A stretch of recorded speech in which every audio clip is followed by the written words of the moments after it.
जय माता दी भाई और बहनों, स्वागत है आपका आज के इस नए वीडियो में। तो चलिए सॉल्व करते हैं प्रश्नावली 7.5 के प्रश्न संख्या 10 को। तो इस प्रश्न में हम लोगों को एक समाकलन करने के लिए दिया गया है 2x-3 अपॉन में एक ब्रैकेट में x² - 1 और इंटू में दूसरे ब्रैकेट में 2x+3। ये इतना हम लोगों को दिया है इंटीग्रेशन करने के लिए, जो कि हमको आंशिक भिन्नों तरह समाकलन करना है। इंग्लिश मीडियम के बच्चों के लिए ऑन ब्रेक मतलब पार्शियल फ्रैक्शन कहते हैं, पार्शियल फ्रैक्शन का इंटीग्रेशन करना है। तो अब ये जो फ्रैक्शन है इसका इंटीग्रेशन करना है, तो चलिए इसको सॉल्यूशन जो है हल करते हैं। अब यहाँ पे देख सकते हैं, इसको इस तरह बनाना है। कैसे बनाएंगे? 2x-3 अपॉन में, अब देखिए यहाँ पे क्या है, 1 है, 1 का स्क्वायर लगा सकते हैं। जी हाँ, बिल्कुल लगा सकते हैं। 1 का स्क्वायर करेंगे 1 ही होगा, तो कोई चेंज होने वाला नहीं है। तो अगर जो ये देखिए ब्रैकेट में क्या है, x² - 1, इसका स्क्वायर कर दें तो देखिए ये a की जगह पे है, ये b की जगह पे। जब एक फार्मूला है a² - b² इजिकल टू में क्या होता है, एक कोष्टक में a प्लस बी, एक कोष्टक में a माइनस बी। तो अब इसको जो है, ये देखिए ये दोनों फॉर्म सेम है, अब इसको इसी फॉर्म में चेंज कर लीजिए। एक कोष्टक में x+1 और एक कोष्टक में x-1। तो देखिए अब इसको हम लोग जो है किस फॉर्म में तोड़ लिए, इस फॉर्म में। तो चलिए यहाँ पे लिखते हैं, एक कोष्टक में x-1 और एक कोष्टक में x+1 और दूसरे कोष्टक में जो है, तीसरे वाले कोष्टक में 2x+3, जैसे है वैसे उसको छोड़ दीजिए लिख के। अब क्या लिखेंगे? On breaking in partial fraction. आप लोग ऊपर लिख दीजिएगा। तरीका जो है, अब लिखने को तो मैं भी लिख सकता हूँ, लेकिन आप लोग बोल दे रहा हूँ। लिखेंगे क्या? आंशिक भिन्नों में तोड़ने पर या आंशिक भिन्न के रूप में लिखने पर। जब हम लोग इसको आंशिक भिन्न के रूप में लिखेंगे तो किस तरह लिखेंगे? a अपॉन में x-1 प्लस में b अपॉन में, ये जो दूसरा ब्रैकेट में है क्या है, x+1, और ये जो c है, c अपॉन में तीसरा ब्रैकेट 2x+3। ये इतना हो गया। अब ये किस फॉर्म में टूटा है? पार्शियल फ्रैक्शन में, पार्शियल फ्रैक्शन में मतलब कि आंशिक भिन्नों में टूटा है। तो आंशिक भिन्नों में जब टूटा है तो अब इसको चलिए स्टेप आगे बढ़ाइए।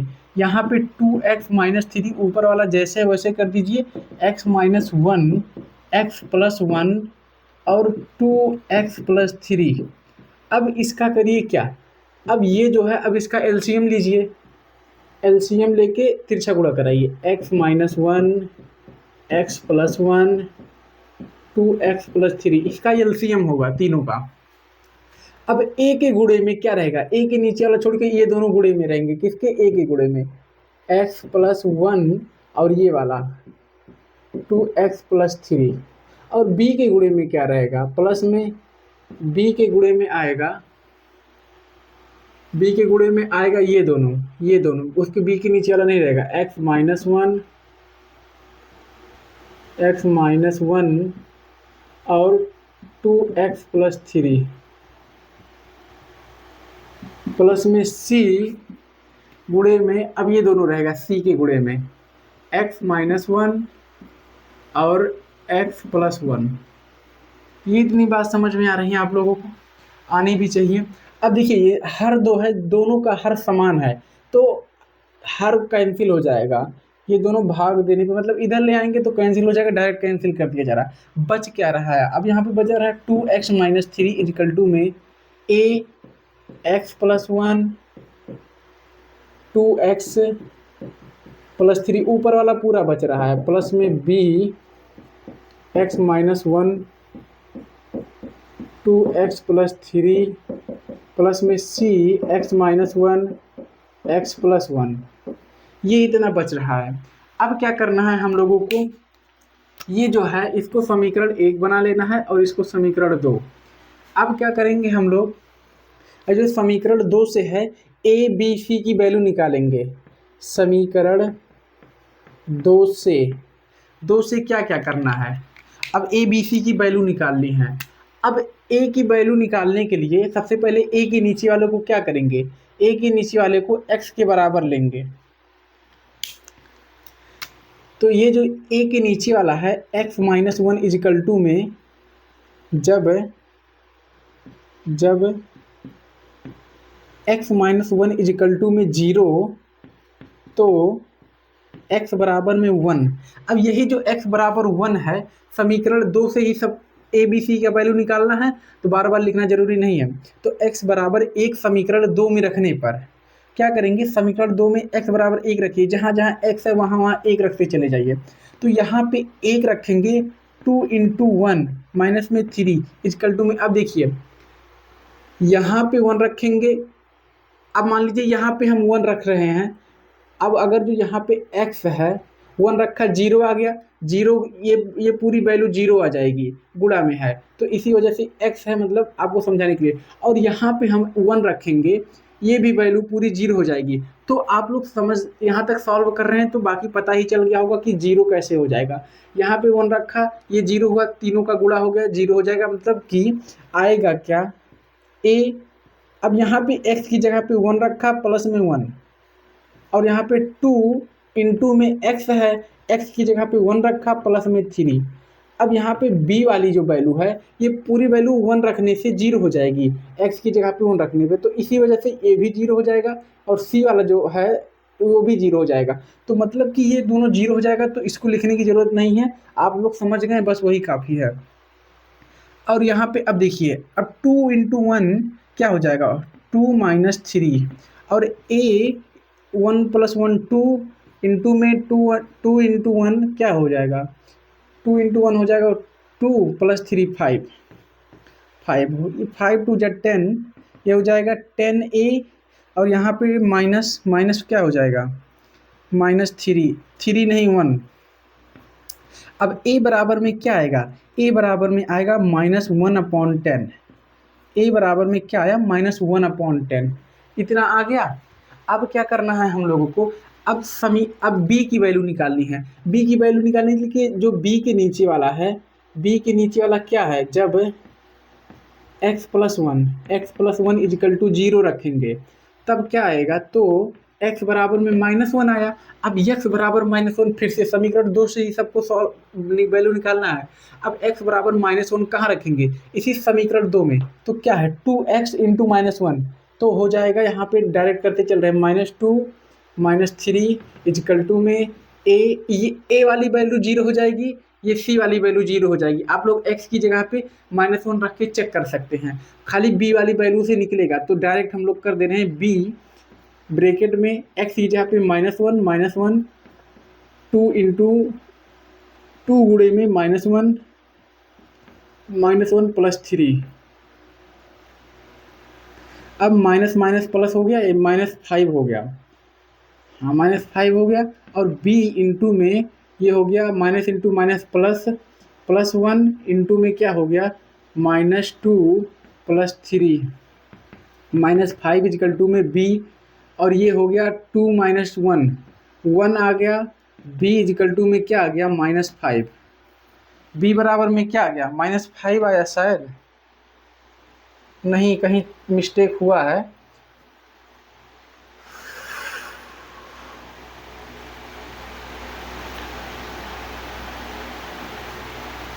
मिस्टेक तो कहीं पे हुआ है हमसे, तो कोई मिनट चेक कर ले रहे हैं।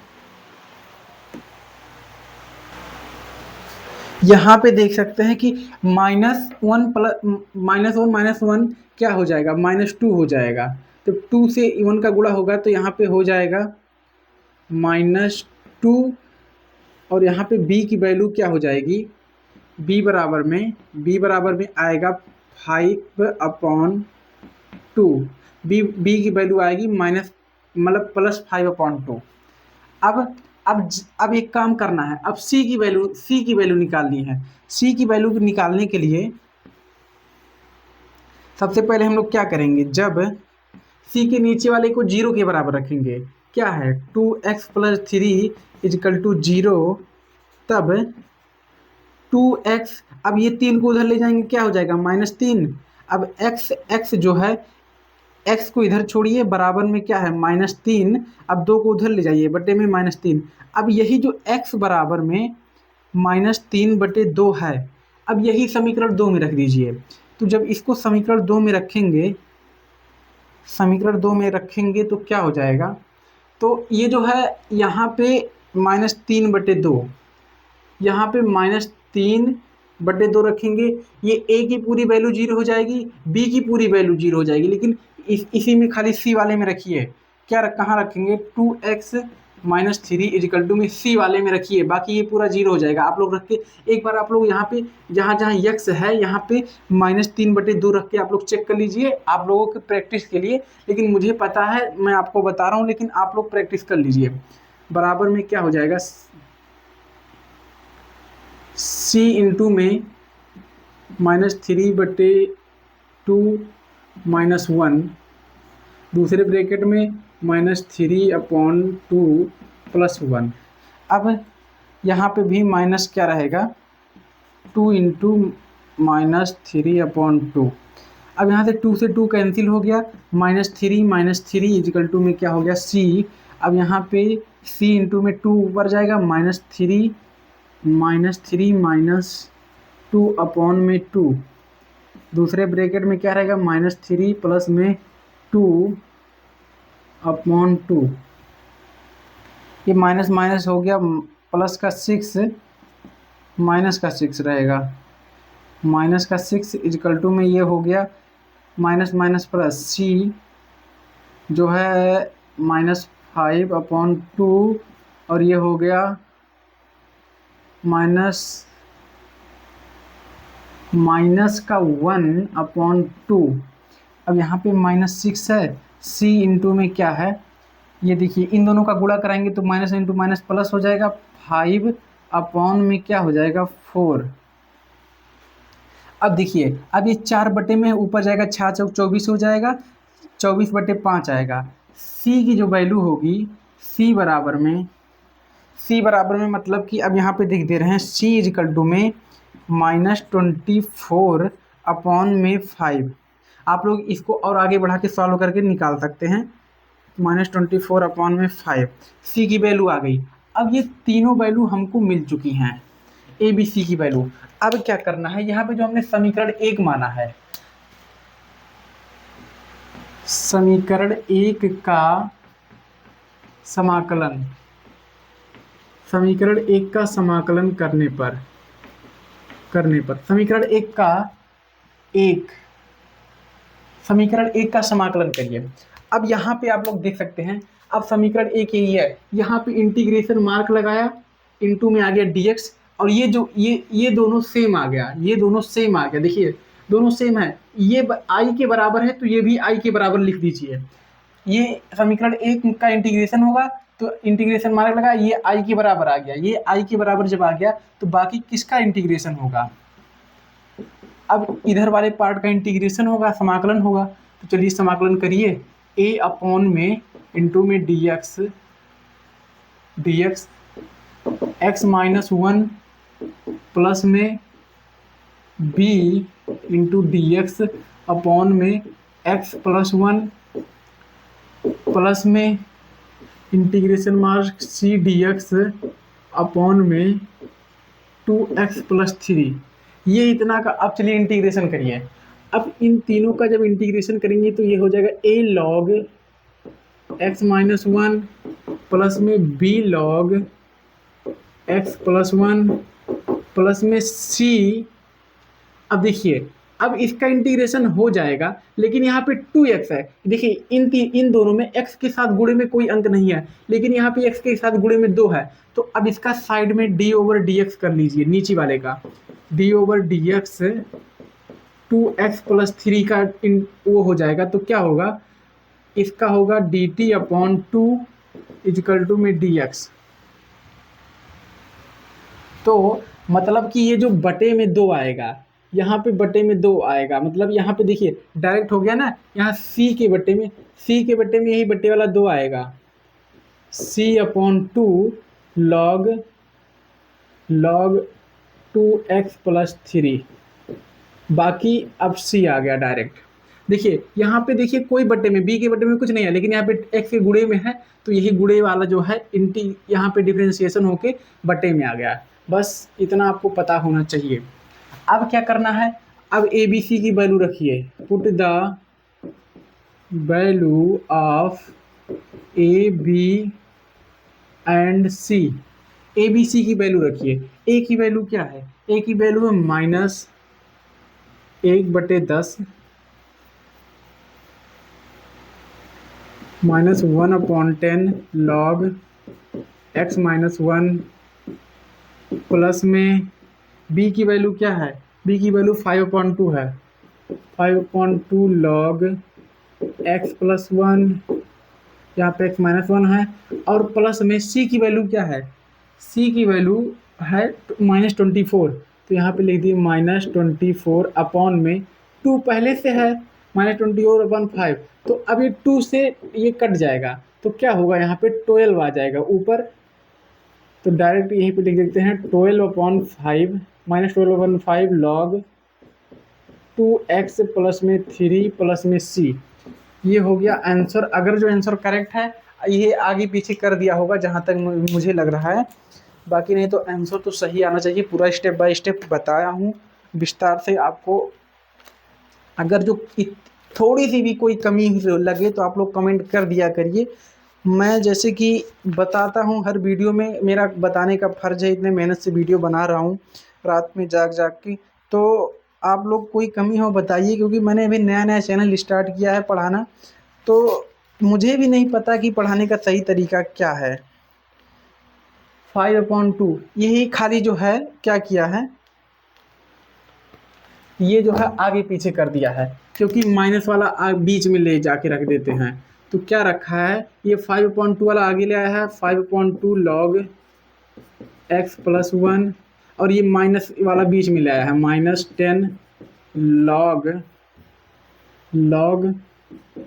x -1 प्लस, अब फिर माइनस में 12/5 log 2x + 3 प्लस में c। ये हो गया आंसर। बस खाली आगे पीछे कर दिया गया है। यहाँ तक समझ में आया? कोई दिक्कत परेशानी हो तो आप लोग एक कमेंट करने में क्या जा रहा है, यहाँ तक देख लिया, 1 second 2 second 4 second 10 second 1 minute लग जाएगा आपको कमेंट करने में, उससे ज़्यादा नहीं लगेगा। लेकिन अगर जो आने वाली वीडियो आपके पास पहुँचेगी, वही कमी आपको फिर से मिलेगी, तो क्या फ़ायदा वीडियो का मेरे। तो आप लोग बता देंगे तो मैं सुधार कर लूँगा। तो यहाँ तक वीडियो देखने के लिए सभी से हाथ जोड़ के धन्यवाद। मिलते हैं सभी भाई बहन लोग से इसके अगले प्रश्न के सलूशन के साथ। तब तक के लिए जय माता दी, जय माँ सरस्वती।